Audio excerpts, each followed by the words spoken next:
আমি এখন এই যুদ্ধকালীন পরিস্থিতির মধ্যে আমরা তো বিজেপি নয়, আমরা তৃণমূল কংগ্রেস বলে একটি দল করি। আমরা যুদ্ধকে নিয়ে রাজনীতি করতে চাই না, কারণ সর্বদলীয় যখন বৈঠক হয়েছিল তখন তৃণমূল কংগ্রেস মমতা বন্দ্যোপাধ্যায়ের আদেশ অনুসারে সম্পূর্ণ সমর্থন করেছিল কেন্দ্র সরকারকে এই যুদ্ধকালীন পরিস্থিতিতে।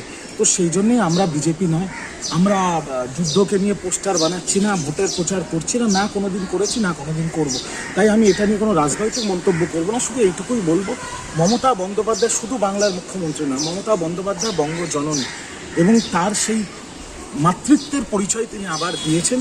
তিনি পিকে সাহু, আমাদের জওয়ান, বাংলার বাসিন্দা, যে এখনও পাকিস্তানের কাছে বন্দী হয়ে আছে, তার গর্ভবতী স্ত্রীর সাথে মুখ্যমন্ত্রী স্বয়ং কথা বলেছেন এবং আশ্বাস দিয়েছেন 1 সপ্তাহের মধ্যে তাকে বাড়িতে ফিরিয়ে আনবে।